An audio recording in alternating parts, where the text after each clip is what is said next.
supporters when it comes to immigration.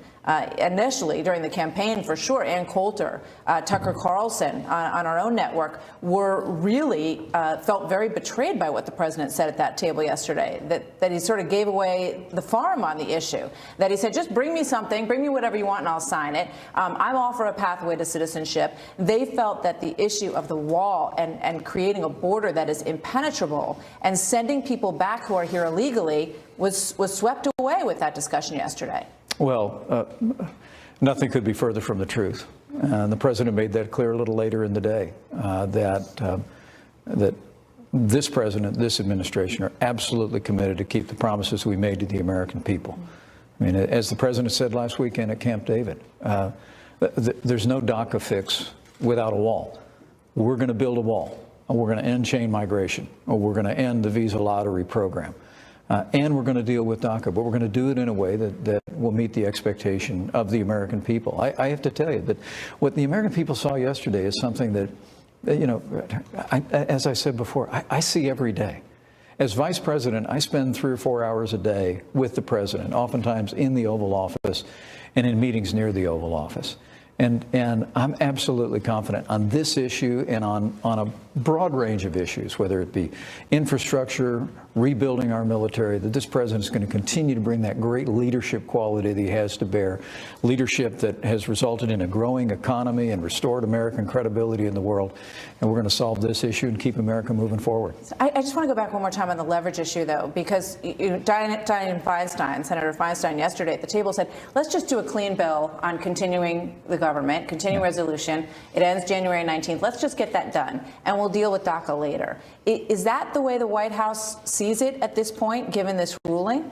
No, the president believes that it's absolutely essential that we resolve all of the issues that were outlined in the meeting yesterday together, that we come to an agreement to build a wall, to keep that promise to the American people, that we come to an agreement to end the visa lottery program and chain migration, and that we also deal compassionately. All of that as part of the funding bill by January 19. Well, let me be clear on that. Okay. We believe that the negotiations that are underway, resulting in the wall and DACA and the changes in immigration reform, will come later. I think what we believe is going to be possible is, as we make progress in reaching a bipartisan solution on these immigration issues, that's going to facilitate us making the kind of funding agreement possible in the Congress to move forward. It's absolutely essential that Congress step up, pass a spending bill to rebuild our military at the level that President Trump has been driving. Look, we have many challenges across the wider world. I'll be traveling to the Middle East in the coming weeks. I'll be traveling to the Olympics in South Korea next month. I mean, now is the time, as we started last year, to make a historic investment in our military, and President Trump is absolutely committed to reaching a bipartisan agreement to pass that spending bill, even while we work through these other issues on immigration. So it sounds like what you're saying is that for the 19th, thank you, defense spending has to be in that CR. Is that correct? That's non-negotiable. President's made it absolutely clear that after years where sequestration has resulted in frankly unacceptable budget cuts in our military, that we have to reach an agreement on what's called budget caps, that we have to make a historic investment in our military. It's going to take some negotiation on some other domestic spending. Democrat votes on board it is, to get this but passed, we really and they're going to want parity on things like opioids, and is that? And this is a president who's made it very clear. He's deeply concerned about the opioid crisis facing communities and families across this country. We're prepared to support that. We're prepared to support more funding for veterans issues. The president signed another bill yesterday to expanding mental health benefits to our veterans. But we believe we can reach an agreement on the spending bill. It will likely be facilitated by the progress that we're making on the immigration issue, but we'll get the spending bill done in time for the American people and in time to make the investment in military that we need to make. And no DACA, no continuation of DACA without a wall. I think the president has been very clear. There's no deal on DACA without a wall. Without a physical wall. And not only without a wall, Martha, but also without ending the visa lottery program and ending the kind of chain migration that has resulted in people coming into this country that have done harm to Americans in recent months. We've got to make these changes. The American people want to see it happen. As I traveled across this country, not only over the last year, but during the course of the campaign, I heard from one American after another that the flow of illegal immigration, the flow of illicit drugs is tearing apart families and communities, has got to end. And border security and a wall are central to that, and President Trump's going to accomplish it. And you think you can get the 60 votes needed to do that? We're cautiously optimistic that he can, but make no mistake about it. There will be no deal on DACA unless there's funding for a wall and funding for the kind of changes in immigration that'll put the safety and security of the American people first. All right. So next, Vice President Pence digs into the fight over moving our embassy to Jerusalem. Also, his honest take on what he really expects to happen in the midterms. Stick around for that. Also, the president gets some pushback on the border and the wall. Big topic today. It was the lowest day of his presidency. Lindsey Graham joins me next. He's got something to say to Ann Coulter after this.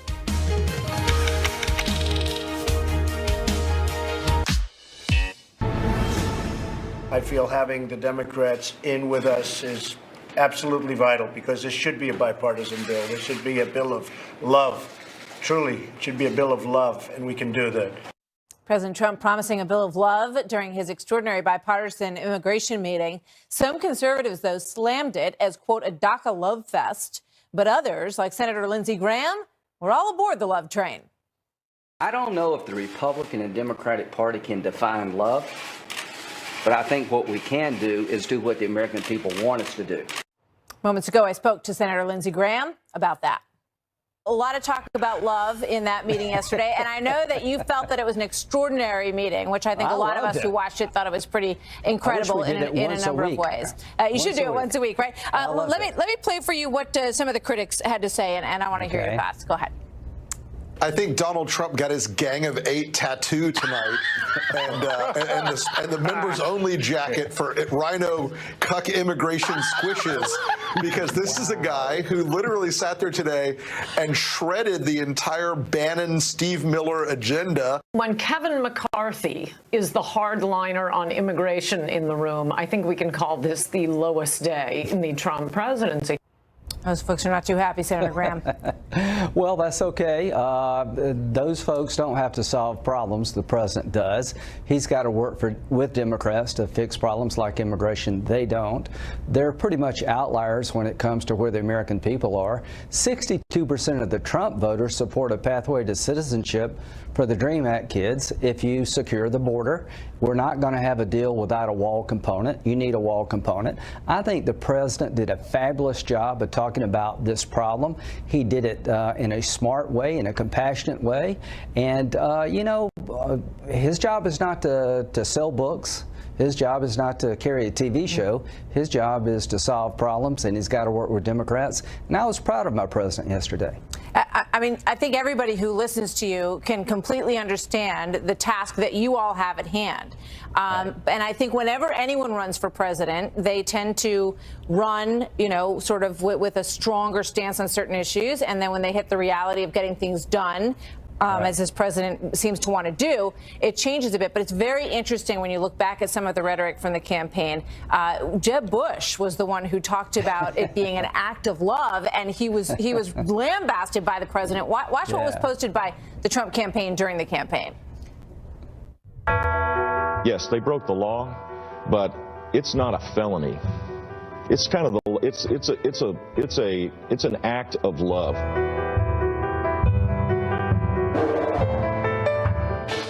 Screen said, love, forget love. It is time to get tough. So has the president given away too much already in this negotiation? And where is this whole thing headed? I hope it's headed to phase one, where we get border security for the DREAM Act, the DACA kids having a pathway to citizenship, that we end the diversity lottery like the president demands, and he's right to demand it, that we start breaking chain migration, that we get a deal that represents where the American people are. 83% of the American people support a pathway to citizenship. Overwhelming numbers support border security. I think most people think the diversity lottery is kind of crazy. This president is no longer a candidate. He's the president of all of us. You can't get this problem fixed without working with Democrats. You need 60 votes.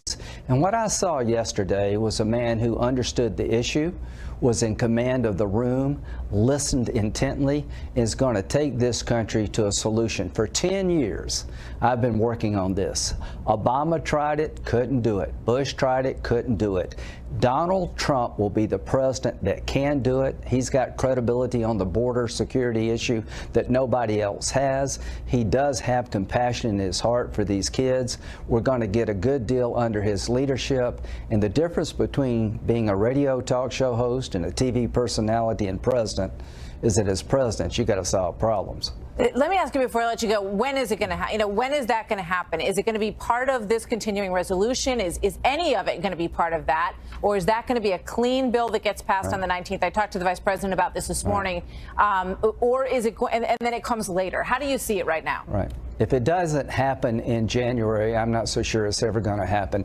Both sides can say no to each other, but we've been doing that for 10 years. We've got a moment in time here to have a breakthrough on immigration that makes sense, border security for the DACA kids and some other things, ending the diversity lottery, but it will break through in terms of military spending increases. If we can get an agreement on immigration, then we can start to rebuild our military in a bipartisan fashion. There's a lot at stake. There's a lot of lives going to be affected by what we do. We got a chance here to fix a problem on immigration and rebuild our military.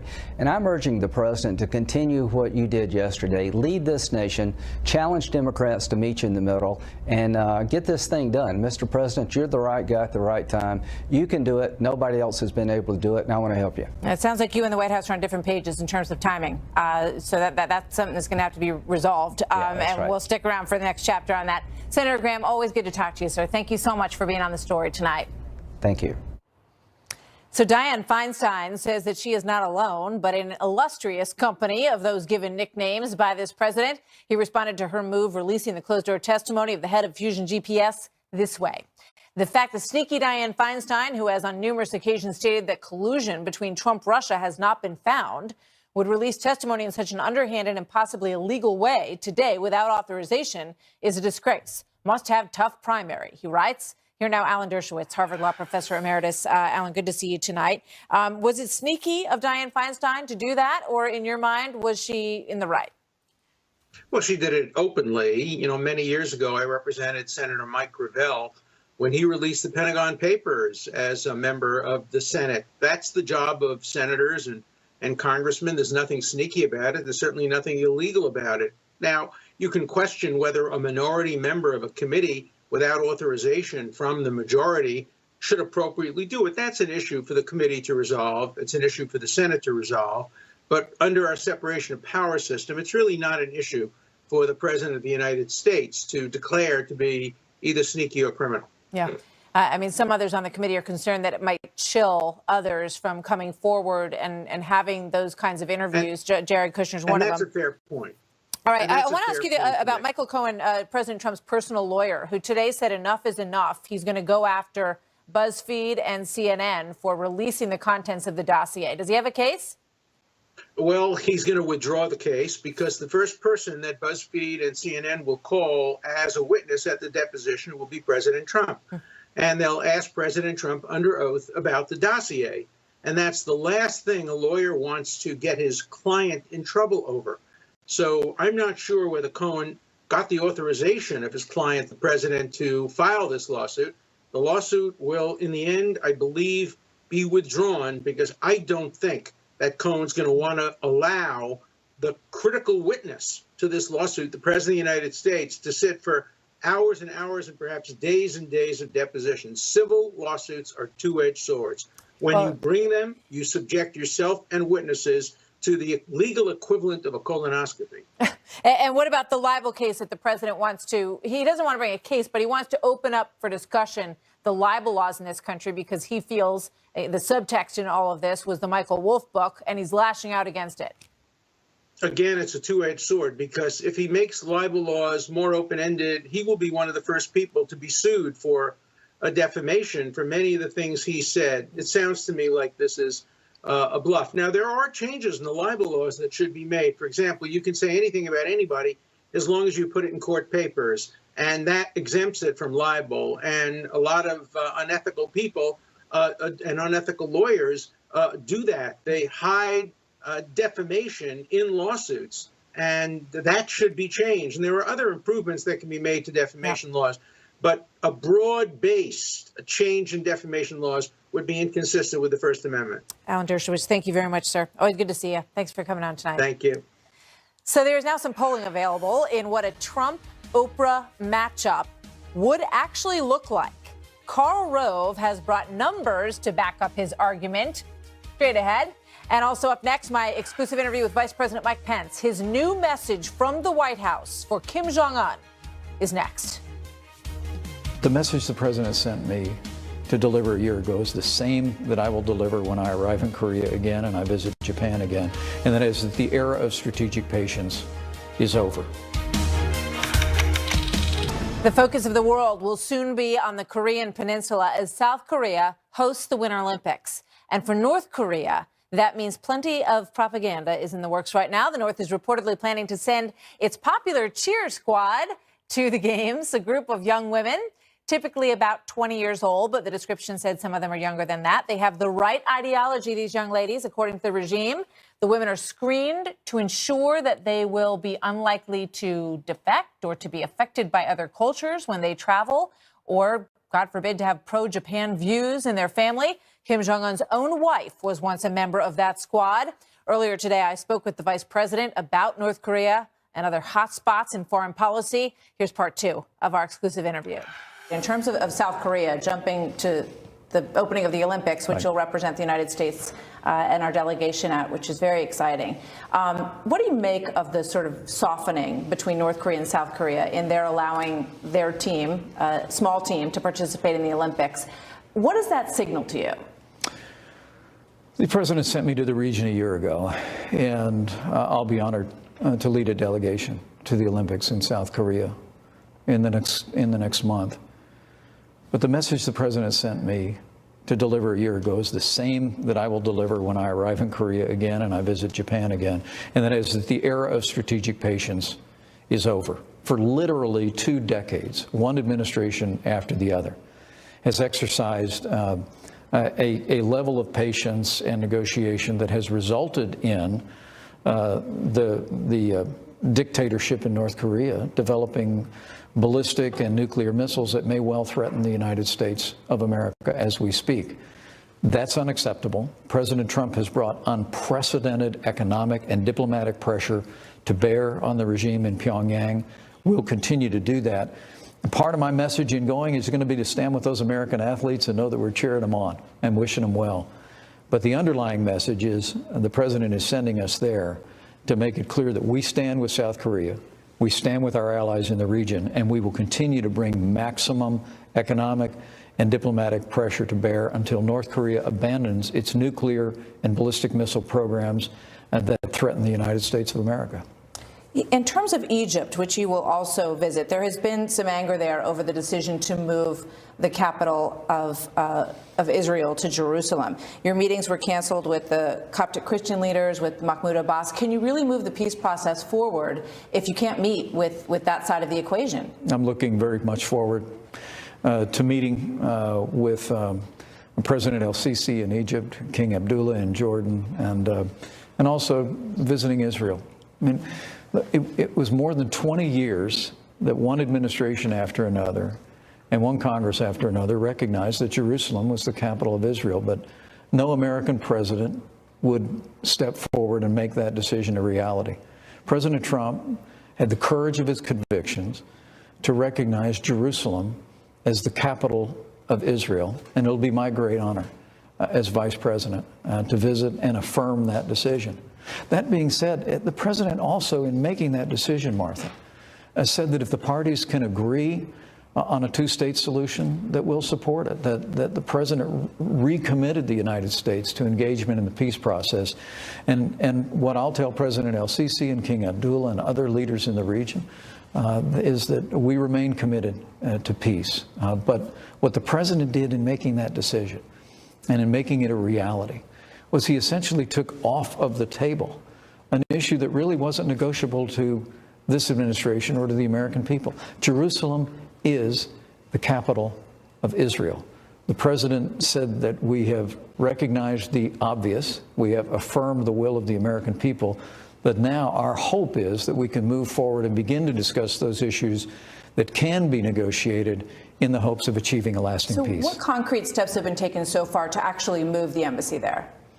The planning is underway. You know, as you're well aware, we have a consulate in Jerusalem today, but as the president said, it would be necessary for us to make planning, to choose a location, and to develop What's it, target the date? structure. Target date? I think it will probably be several years before we cut the ribbon, but the decision is made. We're moving our embassy to the capital of Israel. It will be my great honor as vice president to visit Israel's capital later this month. President al-Sisi, and you're meeting with him. Some feel that we need to push back on that relationship, that presenting it as a strong partnership doesn't really tell the whole story, that they have entered into military deals to do reciprocal base agreements with Russia, that they've sided with Russia in the UN when it comes to Syria and the Israeli-Palestinian conflict against our interests. Is that something that you're going to bring up with the president of Egypt? I've had the privilege of meeting President el-Sisi when he visited Washington, D.C., and I'm grateful to have the opportunity to visit with him. I expect we'll talk about a broad range of issues, and I'll be delivering a message of the appreciation that President Trump has for the relationship that he's forged with President el-Sisi, but also our desire to see Egypt continue to step forward as a leader in the region, a leader for peace. And also, one of the issues I'll be addressing as well is the plight that is facing Christian and religious minorities.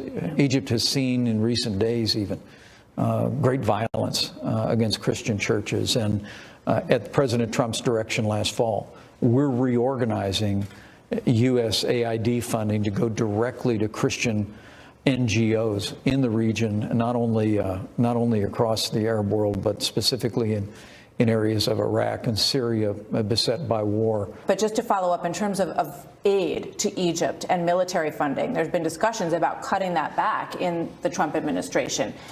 Will that be followed through on? And will you essentially say that if there aren't more accessions to human rights standards that we abide by in Egypt, that they would risk losing that military funding? Well, I think the support that we provide Egypt is a key element of our relationship, but you know, ultimately my message is going to be, how can we find ways to continue to strengthen the ties between the United States and Egypt and make it possible for us to move forward in a way that advances the security of both of our countries and the security of the region. Okay. Congress, just hopping forward to your visit to Nevada this week. You'll be there to support Dean Heller. How strong do you see your role in terms of the 2018 elections? A lot of the prognosticators are looking at their models and saying that Republicans are going to have a pretty uphill battle in 2018. Well, for the party in power in the White House, history teaches that first midterm election is always a challenge, but President Trump and I are very optimistic. I mean, think about the progress that we've made in the last year. I mean, this is a president that's rolled back more federal red tape than any president in American history. The appointment of Justice Neil Gorsuch to the Supreme Court, more Court of Appeals justices in a single year than any president in history, historic tax cuts, all of which has created an environment where 2 million new jobs, unemployment at a 17-year low.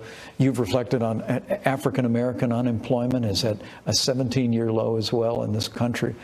We're making tremendous progress, and I think it's all a result of the leadership that President Trump has provided, and we think that's a great story to tell, and the President and I are absolutely committed to traveling all across this country, supporting candidates for the House and Senate and governors across the country to make sure that we continue to have partners all across this nation to advance the president's agenda. Well, we look forward to watching all of that, and good luck on your trip. We wish you the best as you set off for the Middle East and for South Korea in the Olympics as well. Mr. Vice President, thank you very much for your time today. Good to see you as always. Thank you, Martha. So a world-famous actress taking some heat for saying that we're in danger of losing our sexual freedoms and that flirtation hit abroad. French film star Catherine Deneuve joined 100 women in an open letter denouncing the movement. She thinks it's gone too far. She says, in quote, "Rape is a crime, but insistent or clumsy flirting is not a crime. nor is gallantry a chauvinist aggression. We believe that the freedom to say no to a sexual proposition cannot exist without the freedom to bother. We consider that one must know how to respond to bother, as she puts it, in other ways than by closing ourselves off in the role of prey. Very French in so many ways. Katie Pavlich is news editor at townhall.com, and Charlie Hurt, political columnist for the Washington Times, both are Fox News contributors. Charlie was the only man brave enough to take on this subject, so we will start with him. What do you think about the letter? I think she makes a really good point, and among the problems with what we're seeing today is the whole, lumping in with the very serious things that people have been accused with are all of this sort of ridiculous, clumsy, ham-fisted flirting. There's a big difference between the two, and when you lump in the ham-fisted flirting with the serious stuff, you cheapen the serious stuff. Yeah. Katie, I mean, there's a lot of pushback to this letter, obviously, and it digs into a lot of things about sexual freedoms and what's been fought for and how women, basically you don't want to end flirtation. You don't want to end the art of seduction. Yeah. God forbid, the French would be very upset. The letter was, the French will be upset, but the letter was actually fascinating, and I urge everyone to read it because I think that we do have to look at both sides of this equation here, and they make some very sound arguments about what the end game would be if we just get rid of any kind of propositioning. And there does have to be a line between sexual assault and catcalling. In France right now, they're deciding that they want to make catcalling a crime with fines for men who happen to do it. And in this letter, they make the point that, look, sex and sexual nature is wild and aggressive because we're human beings and that's the way that we're wired. But how we deal with that as a civil society and women standing up for themselves and saying no is the issue. Now, you can't always do that if you're in a situation where Harvey Weinstein is running the whole show and your life depends on getting a job from him. However, the broad brush approach to this that we've gone into of the man-hating, all men are wrong, any accusation should be believed without any kind of evidence, that is, I think, what they're pushing back here. Well put. Robert Thompson, the media educator at Syracuse University, said that he presented some examples of MASH and Cheers, the one we just showed, and his students, when they saw what happened in these shows, were horrified. Here's two examples. One is Pepe Le Pew, which you probably remember. He's always going after Penelope. And then there is a little clip from It's a Wonderful Life. Watch. You are my peanut. I am your brittle.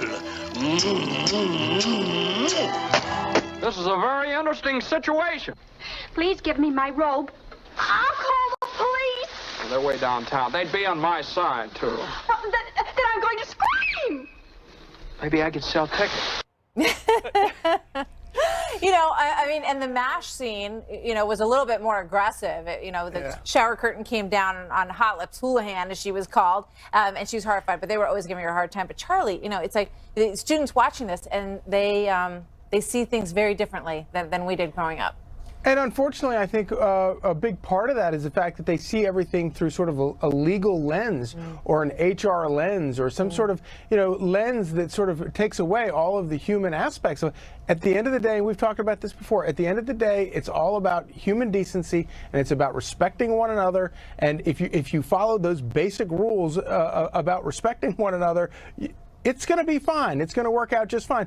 But when people clearly go over the line, it's obvious that you've gone. What Harvey Weinstein did to the potted plant in front of the poor woman that he's with in the kitchen, that's just unacceptable in any circumstances. Pepe Le Pew would never have done that.